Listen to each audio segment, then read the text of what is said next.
বাংলাদেশ সহ বিশ্বের অনেক দেশে এ সময় প্রচণ্ড গরম পড়েছে। দুপুরের রোদের তীব্রতা, ঘামের অস্বস্তি, ক্লান্তি অনেকের নামাজের প্রতি অনীহাশীল করে তোলে। বিশেষ করে মসজিদে গিয়ে জামাতে অংশগ্রহণ ও সময় মতো 5 ওয়াক্ত নামাজ পড়ার ব্যাপারে অনেকের মধ্যে অবহেলা দেখা যায়। অথচ ইসলামে গরম সহ কষ্টকর অবস্থায় নামাজ আদায় বিশেষ সওয়াবের কথা এসেছে। গরমে কষ্ট করে নামাজ পড়লে বাড়ে সওয়াব। রাসূল সাল্লাল্লাহু আলাইহি ওয়াসাল্লাম বলেছেন, তোমার কষ্ট ও খরচ অনুযায়ী তোমাকে সওয়াব দেওয়া হবে। বুখারী। অর্থাৎ যদি কেউ প্রচণ্ড গরমে ঘাম ঝরিয়ে আল্লাহর ডাকে সাড়া দিয়ে নামাজ পড়েন, তার এই কষ্ট পাপ মোচনের ও সওয়াবের অর্জনের মাধ্যমে হয়ে উঠবে। পবিত্র কোরআনে ইরশাদ হয়েছে, মানুষের ভেতরে এমন লোক আছে যারা আল্লাহর সন্তুষ্টি লাভের জন্য আত্মবিক্রয় উৎসর্গ করে থাকে। আল্লাহ তার বান্দাদের প্রতি অত্যন্ত দয়ালু। সূরা বাকারা।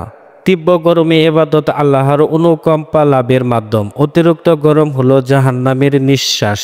তাই জাহান্নামের ভয়ে বেশি করে এবং লম্বা লম্বা সূরা দিয়ে নফল নামাজ আদায় করা উত্তম। হাদিসে এসেছে, রাসূল সাল্লাল্লাহু আলাইহি ওয়াসাল্লাম বলেছেন, যখন গরম বেশি পড়বে তখন বেশি নামাজ আদায় করো, কারণ অতিরিক্ত গরম হলো জাহান্নামের নিঃশ্বাস। মেসকাত।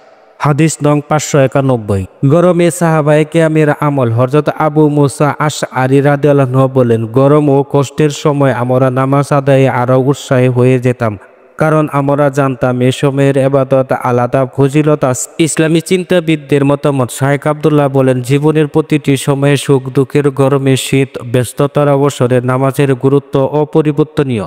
আর যখন পরিবেশ প্রতিকূলে থাকে তখন সেই নামাজ আপনার জান্নাতের মূল পাথেয় হয়ে উঠতে পারে। তাই আমাদের করণীয় হলো গরমে অজুহাত না বানিয়ে বরং ইবাদতের প্রতি ধৈর্য দেখাতে হবে। চেষ্টা করতে হবে গরম ও ঠান্ডা উভয় সময়ে নামাজ আদায় করতে।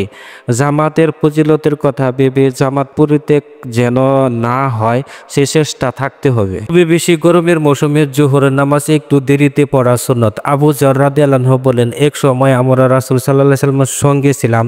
এক সময় মুয়াজ্জিন জোহরের আজান দিতে চেয়েছিলেন, তখন নবীজি সাল্লাল্লাহু আলাইহি ওয়াসাল্লাম বলেন, গরম কমতে দাও। কিছুক্ষণ পর আবার মুয়াজ্জিন আজান দিতে চাইলেন, নবীজি সাল্লাল্লাহু আলাইহি ওয়াসাল্লাম পুনরায় বলেন, গরম কমতে দাও।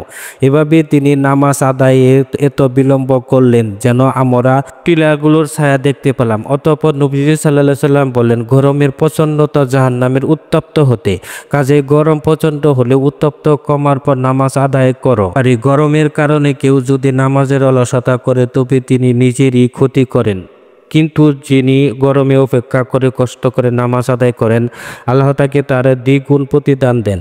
এই গ্রীষ্মে আমরা নামাজকে জীবন প্রবাহের অংশ বানিয়ে নিতে পারি, যেন তা হয়ে উঠে জান্নাতের টিকিট। আল্লাহ তৌফিক দিন, আমিন। গরম হোক বা ঠান্ডা, অনুকূল পরিবেশ কিংবা প্রতিকূল, প্রত্যেক ফরজ নামাজের পরে এই দোয়াটি পড়া অভ্যাস পরিণত করুন। দোয়াটি হলো, আল্লাহুম্মা আইন্নি আলা যিকরিকা ওয়া শুকরিকা ওয়া হুসনি ইবাদাতিক।